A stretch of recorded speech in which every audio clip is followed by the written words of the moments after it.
Ang gagawin ko ngayon ay mag-aadobo ako, my friends and friendship. Kala nyo nga, adobohin ko baboy o kaya manok. Hindi. Mag-aadobo ako ng galunggong. At ito ay aking na-marinate na. Kinuhanan ko na si Papa. Masarap din ang lasa nito, my friends. Masarap exercise mo sa umaga. Mamaya lang ko i-install. Hindi ako marunong.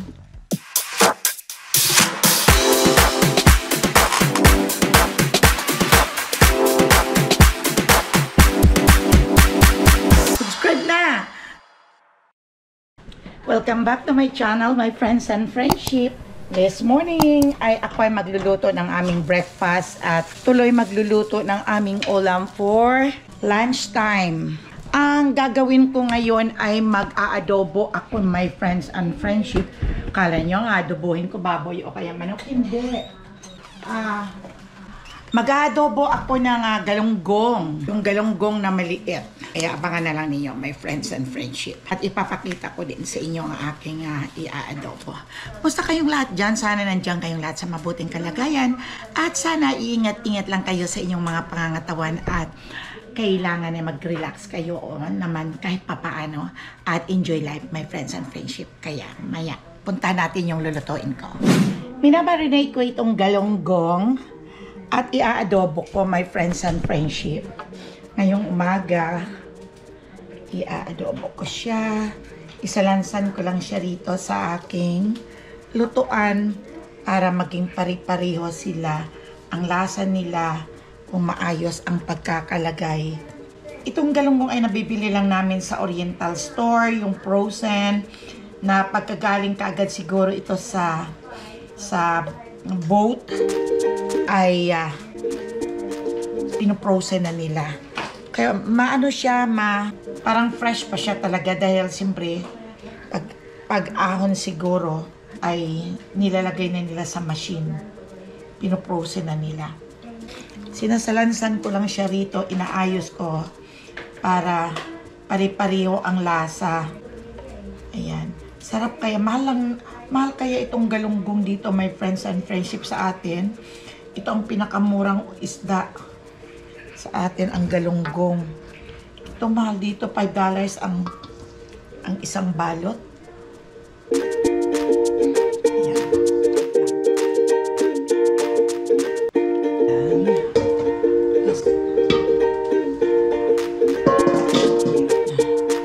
Andyan siya, my friends and friendship.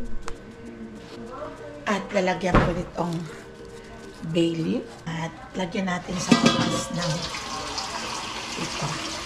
At ito ay aking na-marinate na. Kaya iluluto ko na siya. Madali lang ito maluto. Lalagyan ko ng mantika after. Ito.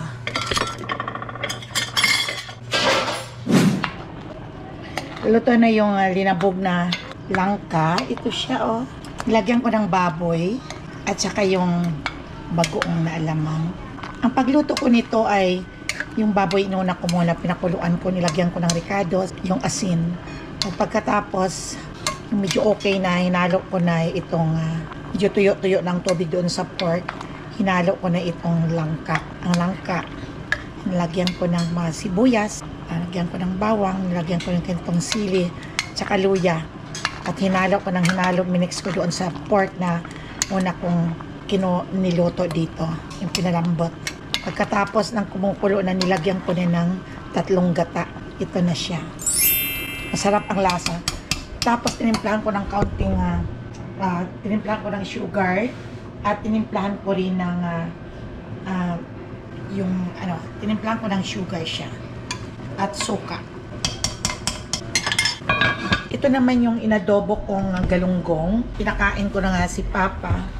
At ito pinapatuyuan ko. Ayan.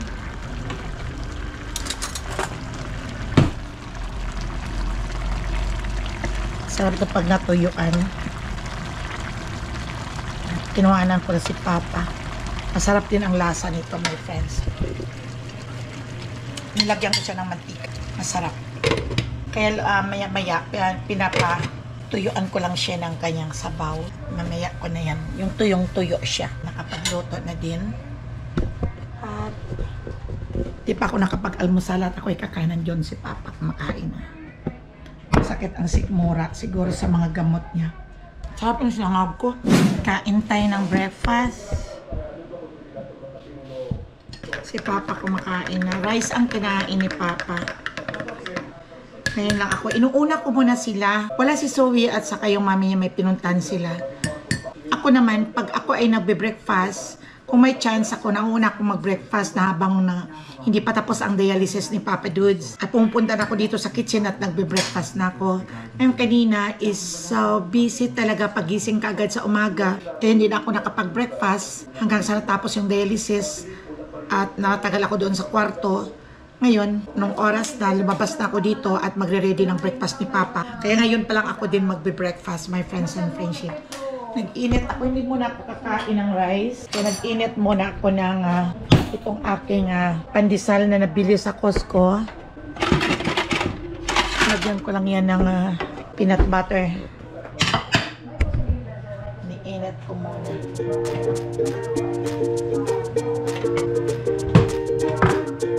Ni-init ko muna. Sarap kasi pag ininit. Teka. Ito yung nabiling bagoong ni Bam. Mahal na pala ito, $8 na. Magkano ba? Yeah. $8 na. Ayan, tapos na. Malambot na. At masarap ito lagyan ng butter. Yung unsalted butter. Pwede rin yung peanut butter. Mayroon akong unsalted. Unsalted butter. Ito, hindi pa pala ito buksan. Ayan. Ang laman ng ganito ay 4 at 4 din agad yan pag binili ko sa Costco.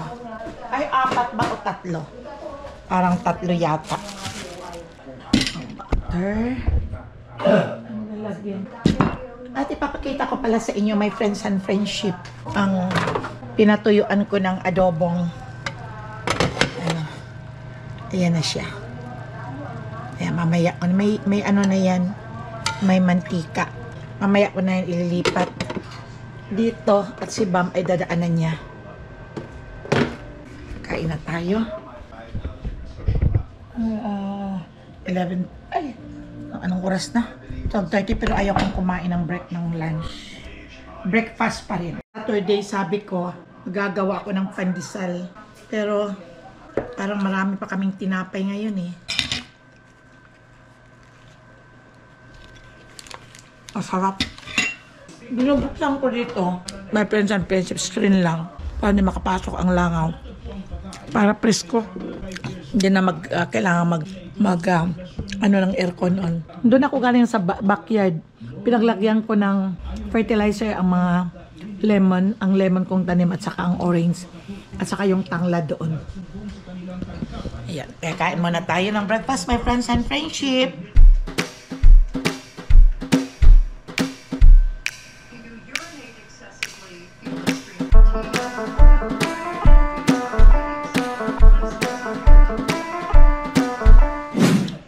And friendship, ito na yung adobong galunggong. Ayan. At ito na yung linabog na langka. Ayan. Ang sarap. Ang partner nito ay ito. Dadalhin niya ni Bam. At wala pa sila. Ayan. At ako'y kumakain na. Kanina kumain ako ng 2 tinapay. Ayan, sabi ko alas 12 at mag-aalauna na pala. Kaya kakain na ako ng lunch sabay. Sabay-sabay. Okay.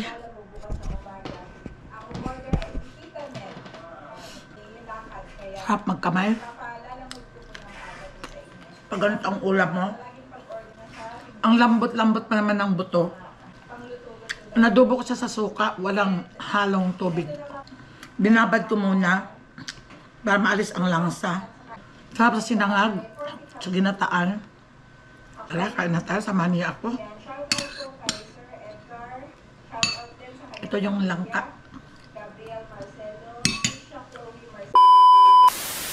Tahimik ang buhay ngayon. Hindi ako busy ngayong tanghali. Ano ng oras? Malapit ang mag-alas 3. Kumain na kasi kami. Gusto pa mamaya na naman magla-lunch. Papadod ng mga siguro mga alas 5, alas 4. Nandito nakapalabas ako ng dogs namin. Popo na lang muna. Busog ako. Dito galing yung anak kong si Bam.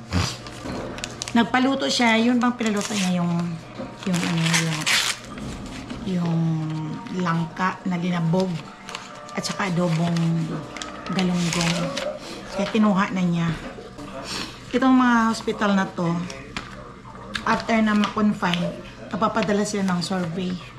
Nag-i-evaluate ka sa kanila kaya itong mga sulat. Pipilapan ko at ibalik ko sa kanila. Ano po stage naman eh. Kasi Papa nanonood ng movie. Ako naman eh galing sa labas eh. Allergy. Lakas ng hangin. Mainit lang. Wala kaming aircon. Baka mamaya kasi automatic yung umaandar siguro mamaya. Unboxing tayo. Ito yung in-order kong bike. Para kay Papa sa pag-exercise mo sa umaga.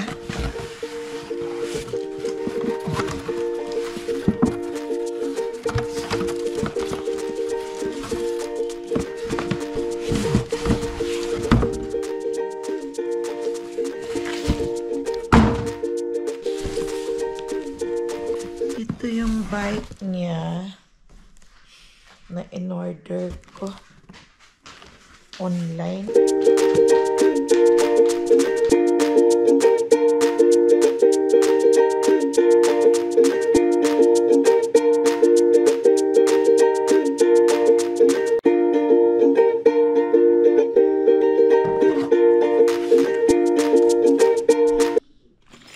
Mamaya lang ko i-install. Hindi ako marunong. Mamaya na. Patay yung taon. Tingnan niyo my friends and friendship, ang lilis namin na 4 na taon na namatay na to at nabuhay. Ayan o. Sumulpot ang isang bulak. 2. Oh my God. It's a good luck. Yeah. Ang tagal nitong hindi na mulaklak. No, kasi namatay na yan. Oo, at binuhay na may, wala na talaga. Yung ba, puro dahon na lang napatay. Ito din o, patay o. Nabuhay. Tinan mo ba? Kaya, Tara, ito patay. hindi mo masasabi talaga, no? Ang kahirapan sa buhay ay hindi habang buhay ay hirap. Patay. Yun ang sinasabi ko, my friends and friendship. Pag umasa ka lang ng asa. Huwag mawalan ng pag-asa. Tingnan mo, kahit namamatay na nga na tanim, nabubuhay pa. Teka, ito yung bike ni Papa. Check ko muna yung order ko. Itong in-order ko online na birthstone ko. At gabi na naman, my friends and friendship. Sobrang lakas ng hangin pa rin sa labas. Naglabas ako ng dog, parang tinutulak ako, gumagano ko ako talaga ang lakas ng hangin. Ay, nagpapops ako ng dogs. At nagre-ready na din ako ngayon. At anong oras na ba, Alexa? Alexa, what time is it? 9:10. So 9:10 ang oras. Okay, thank you Alexa. Alexa, stop. Ayun. Nag-load ako ng ano ni Papa Dods at mamaya ko na yan i-go. Pagtapos na siyang kumain at hindi pa siya nakakain. Punta tayo dito sa kitchen at tingnan natin. Maraming mga paulat. Nag-barbecue sila Chanel ng ribs. Ay, nako. At ito na pala yung ano ni Papa Dods, my friends and friendship, oh. Dumating na yung biking niya. Tuwing umaga, ayan ang kanyang babike. Parang part of exercise na din niya. Ayun. At may mga iba rin akong in-order. Yung mga ginagawa ni Zoe, you know, nagpipaint yan kung ano-anong ginagawa. What are you doing with this? What you're going to do with this box? Oh, yeah? Yeah. At halika, my friends and friendship. Ito may mga, ano kami, may mga burger. Ito ba burger? Oh, ito. Ayan, oh. May hotdog at mayroong burger. May mga tinapay din kami. Yan, kumain ako ng kalahati. Busog pa ako hanggang ngayon. Grabe. Busog ako. Eh, yan pa yung mga halo-halo. Kaysa bumili ka pa doon sa mga McDonald's, sa Burger King, sa Jollibee na ito marunong namang gumawa si Chanel.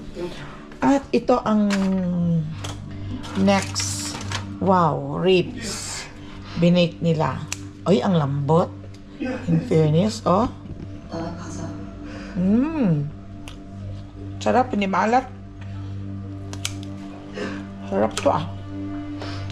Busog pa ako pero kailangan kumain ko na ako eh. Sarap. Lambot-lambot. Pero, parang parang kami dito. Adobo. Nag-JJ. May ginataan pa akong langka. Kaunti naman. Yan ang natira nung iniwan ni Bam. Magre-ready ako ng oatmeal. Dahil si Papa Dudes, masakit ang sikmura.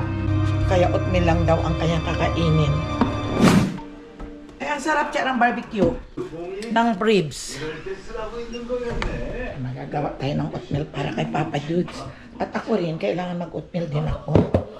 Dahil nung last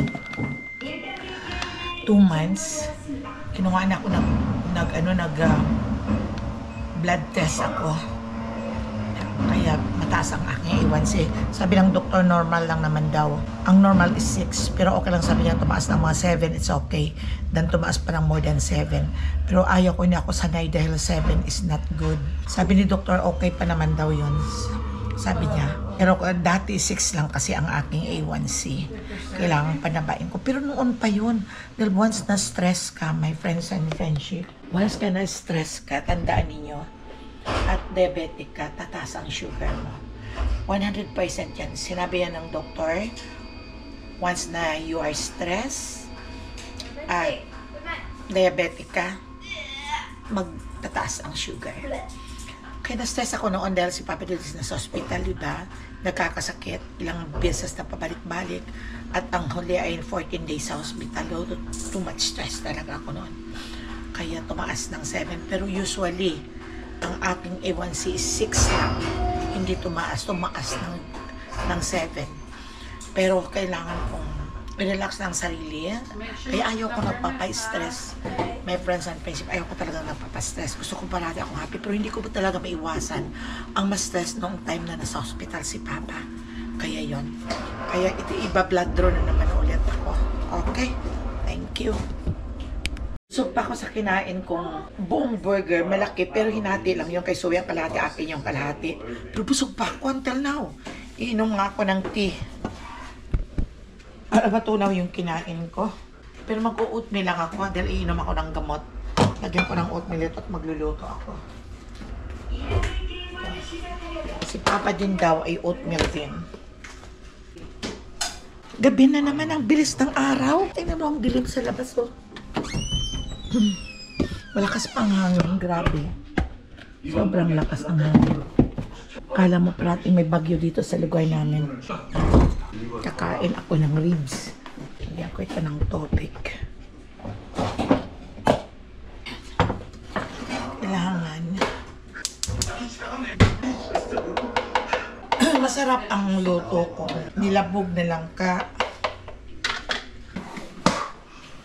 Siguro itapon na natin itong manok na dati doon. Yeah. Dahil matagal na to. Kaya tinatapon din dito ang manok. Paano walang kumakain na din. $13 pa naman ito. Saan kayo nila ito binili?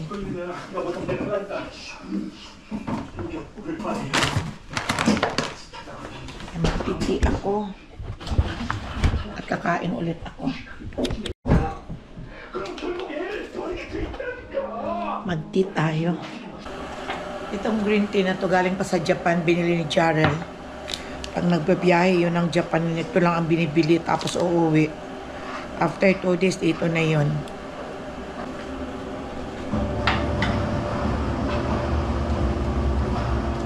May natitira pang tuyo, tapon ko na.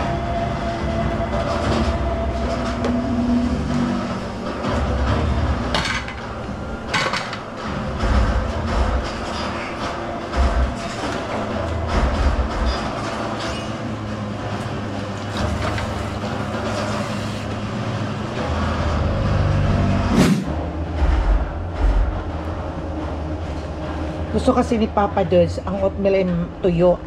Ako naman gusto ko yung may sabaw.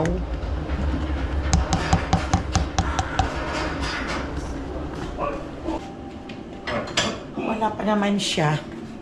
Dahil mamaya pa yung lalabas at nang inom ng gamot, mga 30 minutes. At kakain na yun after 30 minutes. Nakapag-manicure ako kanina. Ayan, walang magagawa. Tingnan naman ninyo my friends at friendship. Ayan o. Nakapag-manicure ako. Bukas pala may appointment ako sa doctor. Sandali lang naman si Papa Diyos may appointment din. Hugasan ko muna to. Kailangan ko magkaroon ako ng glove muna ako. Hugasan ko muna itong kaw-kaw hugasan para hindi dumami.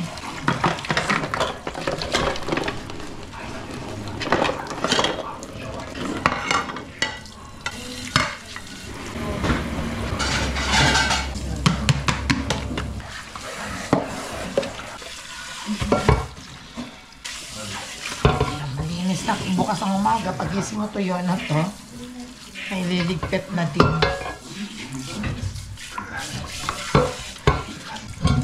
Hindi na ako magluluto bukas ng ulam dahil marami kaming ulam. Bigat nito. Dinner. Nakakasawa yung ulam dito sa Amerika. Sarap nito, malambot. Kapag nasasawa, sarap sundan ng saging. So, hanggang sa muli, my friends and friendship. Bye-bye. See you in my next vlog. Bye-bye, everyone. Take care.